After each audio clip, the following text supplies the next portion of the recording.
लोग पढ़ेंगे अध्याय 12। उसका नाम है, उस चैप्टर का नाम है क्या और कैसे करें इसका। क्या नाम है? क्या और कैसे करें इसका। राष्ट्रीय स्वच्छता दिवस कब मनाया जाता है? 30 जनवरी को। किस दिन मनाया जाता है? 30 जनवरी को। 30 जनवरी को राष्ट्रीय स्वच्छता दिवस मनाया जाता है।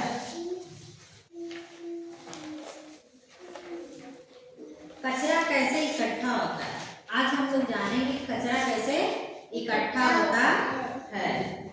हमारे प्रतिदिन के कामों से घर में बहुत सा कचरा इकट्ठा होता है।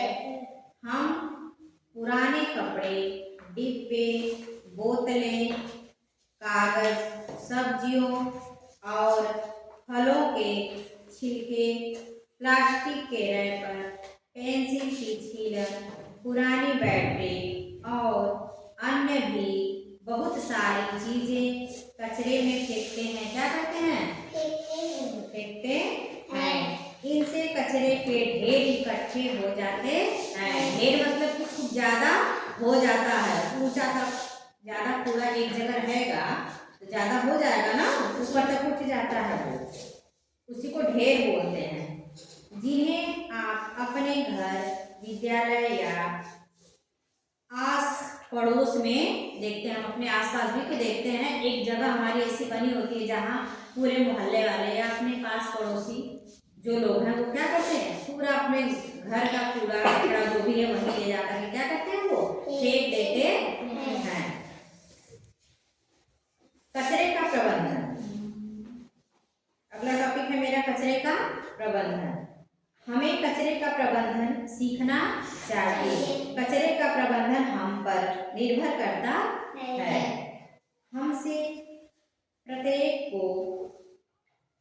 में से प्रत्येक को अपने घर से निकले कचरे का प्रबंधन करना सीखना होगा। हम उन जगहों और लोगों से इस बारे में सीख सकते हैं जहाँ कचरे का प्रबंधन अच्छे तरीके से हो रहा है।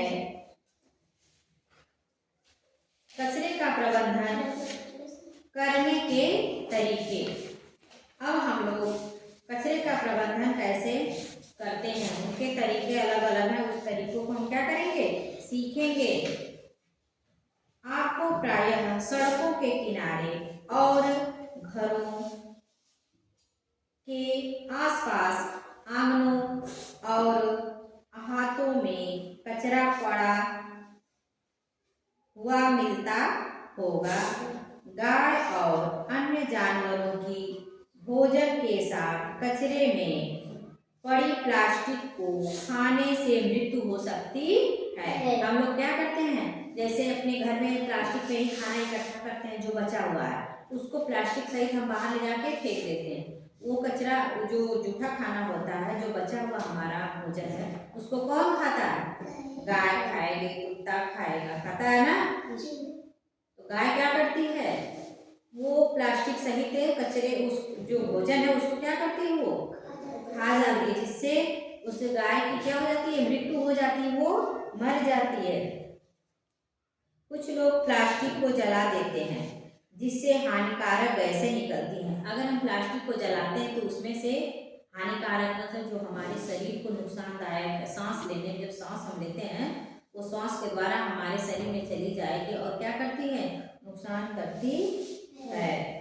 लोग अपने आसपास पड़े कचरे के कारण बीमार पड़ने लगते हैं। जैसे हमारे जो आसपास अगर कचरा इकट्ठा हो गया, उसकी हम साफ सफाई नहीं करेंगे, गड्ढा खोद करके उसे हम गड्ढे में डाल करके उसको नहीं ढकेंगे, तो क्या होगा, ढेर सारी मक्खियाँ इकट्ठा होंगी, उस पे बैठेंगी, अब वही हमारे भोजन पे जा करके बैठ जाएंगे। उस भोजन को क्या कर लेते हैं, खा लेते हैं, जिससे हमारे अंदर बहुत सारी बीमारियां हो जाती हैं।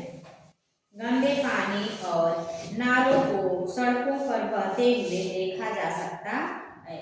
हम गांव में जाते हैं तो नाली बनी है लेकिन ढका नहीं है, या कहीं कहीं बिना नाली के पानी पूरा रोड पर बह रहा है, जिससे क्या है, मच्छर ज़्यादा होते हैं और वो हमारे लिए क्या करते हैं, हमें मलेरिया बुखार जब काट लेते हैं तो मलेरिया बुखार हमें हो जाता है।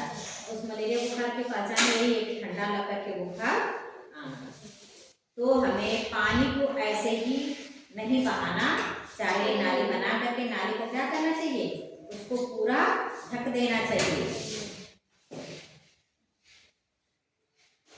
इससे मच्छर पैदा हो जाते हैं जिनके काटने से बीमारियां हो सकती हैं। अभी हम बताए हैं ना, गंदे पानी में ऐसे जीवाणु हो सकते हैं जो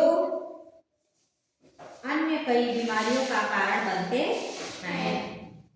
किंतु कुछ स्थानों पर लोगों ने अपने घरों और आसपास के परिवेश को साफ रखने के लिए बहुत मेहनत की है। वे यह कैसे करते हैं, इसे हम नीचे पढ़ेंगे और सीखेंगे। अब हम उनसे ये सीखेंगे कि वो लोग क्या करते हैं, कैसे गंदे पानी को कैसे वो लोग साफ सुथरा करते हैं, कैसे कचरे को एक जगह इकट्ठा करके उसको कैसे जलाते हैं कि गड्ढे में ढकते हैं। अब हम लोग इसके बारे में सीखेंगे कि हम लोग बीमारी से बच सकें।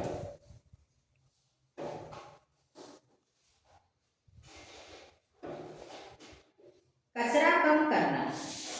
बहुत से लोग कचरा कम करने के लिए रैपर में पैक किया हुआ खाना और प्लास्टिक की बोतलों में पेय लेना पसंद नहीं करते हैं। पेय माने पीने जो हम पीते हैं, जैसे कोल्ड ड्रिंक हो गया, पानी हो गया, वे प्लास्टिक की थैलियों की जगह कपड़े के थैले का उपयोग करते हैं। कुछ लोग हैं क्या करते हैं, प्लास्टिक की थैलियों की जगह प्लास्टिक की थैली नहीं लेते हैं, वो क्या करते हैं, कपड़े की थैली का प्रयोग करते हैं। कम कचरा उत्पन्न करना इसका पहला नियम है जिसका वे अनुपालन करते हैं।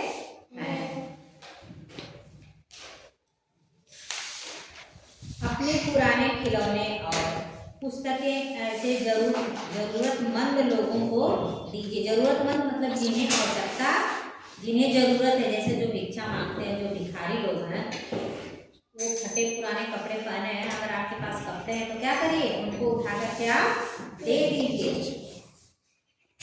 जो उन्हें खरीद नहीं सकते हैं। इस तरह आप स्वच्छता अभियान का एक हिस्सा बन सकते हैं। आप और किन तरीकों से इसमें सहायता कर सकते हैं। हम जितनी अधिक वस्तुएं खरीदते हैं उतनी ही अधिक वस्तुएं हम फेंकते भी हैं। इससे और अधिक कचरा पैदा होता है। हमें वही वस्तुएं खरीदनी चाहिए जिनकी हमें वास्तव में जरूरत, मतलब फिजूल खर्च हमें नहीं करना चाहिए। जरूरत से ज़्यादा चीज़ें अगर घर में आप रखेंगे उससे हमें एक दिन तो कम भी तो करना पड़ेगा, कचरा हो जाएगा ज़्यादा। तो जिनकी हमें वास्तव में ज़रूरत है और उनका तब तक उपयोग करना चाहिए जब तक कि वे उपयोग करने के लायक हों, यानी जब तक वो खराब ना हो तब तक हमें क्या करना चाहिए, उपयोग करना चाहिए। ऐसा नहीं कि खराब नहीं हुआ बस उसको उठा के हम फेंक दें, फिर दूसरा ला करके रख लें, उससे हमारा पैसा भी नुकसान होगा और घर में क्या होंगे, घर का कचरा हम बाहर उठा के फेंक रहे हैं, वहाँ कचरा इकट्ठा। पुनः उपयोग करना। कचरा कम करने के लिए एक और महत्वपूर्ण काम जो बहुत से लोग करते हैं, वस्तुओं का पुनः उपयोग करना चाहिए। उपयोग करना है। हमारे दादा दादी, नाना नानी कभी भी पुराने कपड़े नहीं फेंकते थे।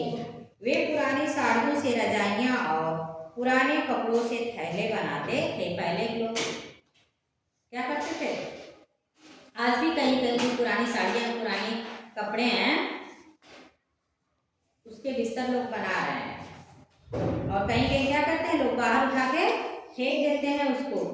कभी कभी वे पुराने कपड़े ऐसे लोगों को दे देते थे जिन्हें उनकी जरूरत होती थी। पुराने अखबार तथा पुराने कपड़ों का उपयोग उपहार लपेटने में किया जा सकता है। उपहार यानी गिफ्ट, तोहफा लोग देते हैं ना, यह पर्यावरण के अनुकूल है और इससे हम अपने संसाधनों की बचत भी कर सकेंगे। इस प्रकार के नवीन तरीकों से कचरा तो कम होगा ही, साथ ही यह उस व्यक्ति से जुड़ाव का भाव भी विकसित करेगा। कचरा कम करने के लिए आप चीजों का पुनः उपयोग कैसे कर सकते हैं? आप रफ कार्य के लिए एक तरफ इस्तेमाल किए गए कागज का उपयोग कर सकते हैं। पानी की बोतल खरीदने के बजाय स्टील या तांबे की बोतल में बार बार पानी भरकर उसका उपयोग किया जा सकता है। प्लास्टिक की बोतल आप मत खरीदें, वो आपके स्वास्थ्य के लिए हानिकारक है। आप तांबे या स्टील के बर्तन खरीदें, उसमें पानी पिए। पुराने अखबार, कैलेंडर, बोतलों, डिब्बों आदि से खिलौने और सजावट का सामान बनाया जा सकता है। ऐसा ही एक तरीका यहाँ भी दिया गया है। इसके लिए आपको कुछ अखबार चाहिए, न कि कैंची और न ही बोर्ड। केवल अखबार से ही कागज का थैला बनाया जा रहा है। कागज का थैला आप लोग देखे हैं, जैसे मूंगफली लेने के लिए जाएंगे तो कुछ लोग क्या करते हैं, कागज का थैला बना के रखकर उसमें दे देते हैं। डॉक्टर के पास जाएंगे तो प्लास्टिक की थैली नहीं, कागज के थैले में ही दवा भर करके दे देते हैं। समोसे की भी दुकान पे कागज में ही अधिकतर समोसा लोग दे रहे हैं, देखें आप लोग। घर में पड़ी काम न आने वाली बेकार चीजों का उपयोग करके कोई ऐसी चीज बनाइए जिसे आप किसी को उपहार के रूप में दे सकें। अब अगला पार्ट अगले दिन पढ़ाएंगे।